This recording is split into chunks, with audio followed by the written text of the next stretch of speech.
Today, I'm very pleased to welcome to this interview the Reverend Dr. Tom Kisitu. And as with the other clips, I'm going to ask Dr. Kisitu a number of questions about his work and how he came to be in Edinburgh. So first of all, Tom, why did you come to Scotland? Well, thank you very much, Dr. Emma Wild. I think that's the full name. Thank you very much for an opportunity to join, to share, and to just say a few things about myself and mission and my journey. I came to Scotland and to Edinburgh to study, and with a view of going back to Uganda immediately after my studies. That was the plan. I went to did my first degree in theology and divinity in Kenya at St. Paul's, and there I met a student of one of the students of Professor Andrew Walls. So the student in Kenya who had studied under the late Kwame Bediako and had spoken to somebody. And Kwame was a student of Professor Andrew Walls. So I came following that. My interest and it was studying Christianity in the non-Western world, and I had a focus on African Christianity or African Christian theology. So I came following because that's one of the reasons I was interested in that. But I also had a challenge during my few years in ministry in Uganda of working with young people and missionaries and evangelists who would come and listen to the gospel or listen or hear me preach. Road of and so I felt the burden on my life to improve on my teaching, my theology, my leadership practice and understanding of leadership. So I came to Scotland with a view of doing this 1-year intensive course in Christianity in the non-Western world. There were subjects like issues in mission and African Christianity, then running back. But that was my plan, but that was not God's plan for my life. So you stayed, first of all, to do a PhD, yes, I believe. So tell us the title of your PhD. What was it about? I stayed to do a PhD. I was grateful to be offered a scholarship by the University of Edinburgh to do a PhD on conflicts in one of the dioceses in Uganda, where there were not political conflicts, but there were conflicts between leaders. The bishop was literally thrown out with sticks and stones, and I thought, oh, this is interesting. So I started to read about that and find out and explore and learn about issues of governance, challenges to the church. The Museveni government at the time had just overthrown a dictatorship, and there were clamors and there were people crying out for change. And there was a bishop who was part of the old regime, who supported the old government, and the people were literally throwing him out, just as the political leaders had thrown out. So it was the conflicts in Busoga diocese, and I was looking at issues of governance and leadership in the church, alongside successful stories of church growth, of the church growing at different levels, where also these painful stories that had to be told of challenges of growth in the church in Uganda. So I spent years learning the conflicts, a historical study of the conflicts. And there were other dioceses that were struggling as well, and not, in fact, other religious groups. So I looked at mainly the Anglican diocese in Busoga, but I also had a side study, a comparative study of the conflicts in the Catholic Church and other dioceses in the Church of Uganda. And it was good for me as an outsider, as a Methodist minister looking in to look at that. It had challenges itself as well. But it was a... Thank you. And even after your PhD, you still stayed in Edinburgh, I believe. Yes. What caused you to stay? Just two things. One, I stayed, yes, but I also spent time going back to Uganda to do what I wanted to do in the first place, leadership training, coming alongside leaders. There were two reasons. One is that I found that this was the best place for me to identify friends and organizations who would help me to do leadership training. I called it doing it there, and you know, and I know one of the challenges that I had is that the time I spent away from my parish. I spent many years, 3 years in Kenya, many years in the UK. I struggled to get back into the context, the field, and relate. And so I felt the best way forward was to equip men and women, leaders, Christian and Christian organizations in their context, instead of giving them scholarships to come out. So it was a contradiction that I had not gone back to the context, but I felt the best way was to work, and God has used me to find teams, leaders who went out and did lots of training. Every year would graduate around 60. But during that time, I also realized that the UK was as much a mission field as Africa. And in fact, I've not mentioned this before, I'm a child of the ghetto. I grew up in slums in Uganda, and absent fathers, parenting, and all those problems identified with ghetto life were part of my heart, and going out and reaching out to people who really needed that support. One day I met a homeless man who introduced me to the Cowgate. That is shortly before I completed my PhD. And there I learned there was an organization, well, Church of Scotland had a base called Cunningham House.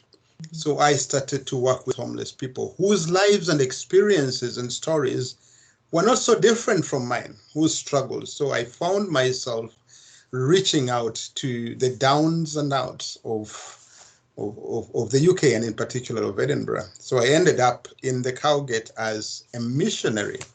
So there's an aspect of reverse mission, but not to the people on the street, but to people who are struggling. So I ended up here as a missionary.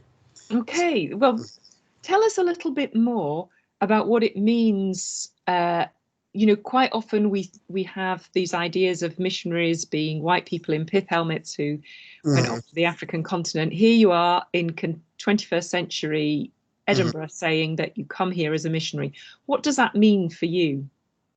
The strength of that experience for me was one thing I shared in common with the people that I reached, that I worked with, especially the homeless people in the Cowgate. I spent 4 years working in the homeless shelter, and it became part of my job.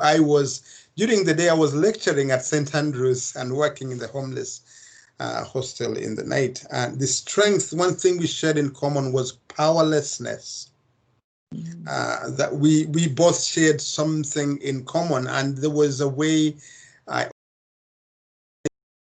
There were 20 guys and 3 ladies, and they opened up to me because we shared something in common. We're both powerless and in a way vulnerable. So through that context, we would sit together and talk openly without the other person fearing that I had a hidden agenda, that I was out to convert them or to change them. We were sitting in the night. One was homeless and the other one was African. And we shared stories of our struggles. I shared my own personal journey. I had a present but absent father. And so this gave me an opportunity to share. I also used my presumed or assumed ignorance of the Western culture. So I would ask questions and I would ask questions that my other quote unquote, well, my other white colleagues would not ask. because you go in and you ask, and why are you on the street? And some of the people, the homeless guys that I worked with, one of them, for example, had a master's degree from a leading university in the UK. And things had gone from bad to worse, and he couldn't cope, and he ended up there. And when we're playing Scrabble with them, and he was kept bringing all of these big words, and I'm thinking, this man is not supposed to be homeless. He's got a lot of knowledge and experience. And then we began to talk together. And then you realized, oh, this guy is completing or he's doing his PhD. So we had lots of things to share from a point of hopelessness, powerlessness, and most of them became my friends. One of them has gone on to lead a department in one of the in Bethany Christian Trust called Passing the Baton. So so there's a lot there's a connection. Yeah. My personal story, my passion for God, but also the experience, the places where we were at. And I would ask questions out of innocence, out of my daring, evangelistic style that maybe others would not dare to ask. And I'm interested in this idea of powerlessness, and that you talk about it, being an African man. I mean, Edinburgh is a relatively white city compared to other cities in the UK. And I wonder how you find it being an African minister, a Christian in this city at this time. Overall, and this might come as a shock to many, overall my experience of living together with my family in Edinburgh has been very positive. There have been aspects of racism, but they have not been to my face. My experiences are different from my wife's experience and my children's experience. My kids have grown up here, they've gone to school here. They've had experience, they've had direct encounter with racists and with people who maybe should know better, for want of a better term.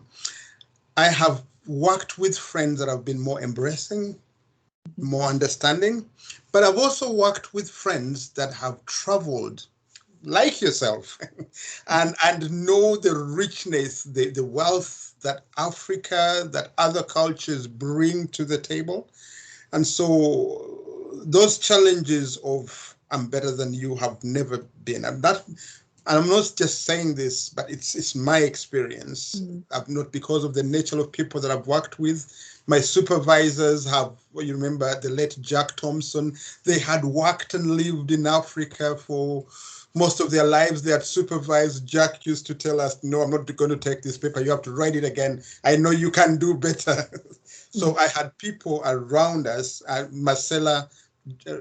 Professor Marcella Altus Reed, most of those unfortunately have passed on, David Kerr, who had an experience of working outside the Western culture and seen the richness, the intellectual rigor, the talents. So I've worked with people like that. So I've had a really good connections. But as a minister, one of the challenges that I feel and I experience ministering in a traditional Presbyterian Church of Scotland is that I occasionally have Christians from Africa. We have around 30 Ghanaian Presbyterians who come to Scotland. They're not Pentecostal, they're Presbyterian. A charismatic, evangelistic Presbyterian context. And when they come to the Church of Scotland, they struggle, especially with the articulation of the Christian faith.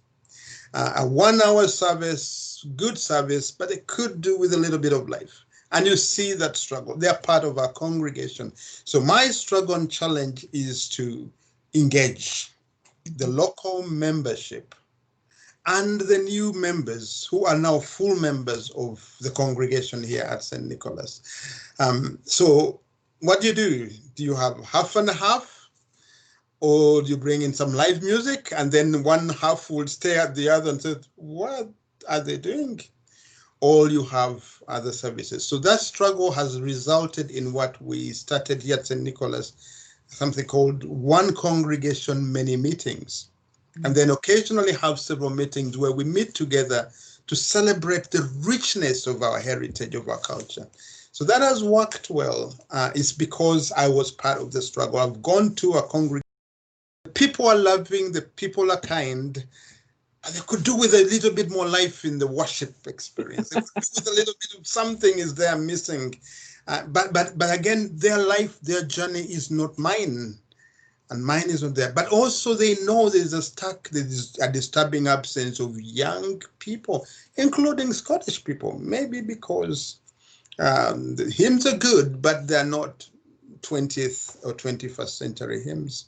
I don't know whether that makes sense. So as a minister, I am listening to the new people coming in, not only from Africa, but also the young people coming in, but also reaching out to the older people who say, we like it the way it is. So it is mainly in that area of other people coming in to join St. Nicholas Church. And so that's where things are changing. So what I'm hearing from you is that as a parish minister with a Ugandan background, you're thinking about mission, both as a kind of social justice, helping those who are most fallen on difficult times, and supporting them. But you're also thinking about how people come together to worship across differences of culture, age, ethnicity, tradition. Tradition, yes. Yes. And in some ways, that's what you're bringing as you. As an African Christian, one of the challenge, an African Christian, not just as an African, but an African Christian, our understanding of church is not different. Maybe it's the same as, in a way, in many ways, the Scottish understanding of church many years ago, where the church was not the place you came to on a Sunday.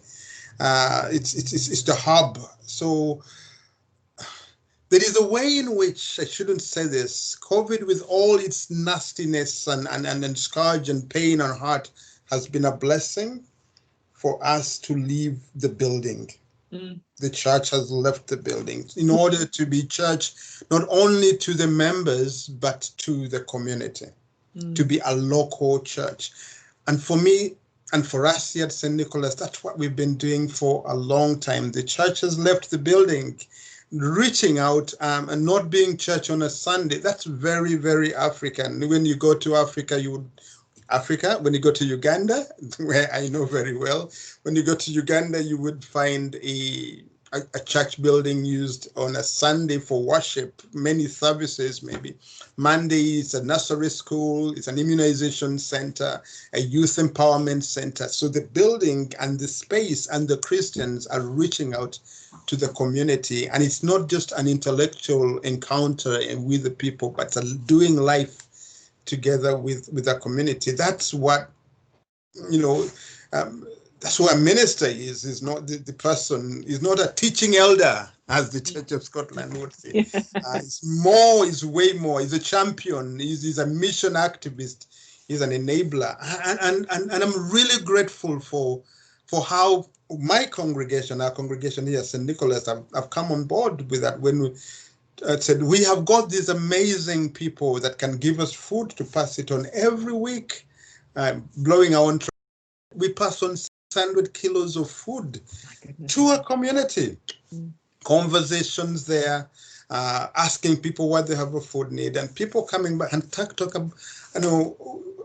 One member asked me, when do you get to be a minister? When do you have time to say, right there, when you're handing out the food, when you're meeting with people, lots of conversations, prayers. I've been praying with someone in the house this morning who has never stepped into a church, but that being there for our community. And for me, it's an opportunity. It's a challenge. When I look at the history of the church in Scotland, I can see how the Church of Scotland reached out to people who were down and out, maybe before the NHS, before the councils, and they were drawn to that. For me, this is getting back into the basic, the church being there for everyone, not just a member. Someone described the church as the only organization that exists for the benefit of the non-member.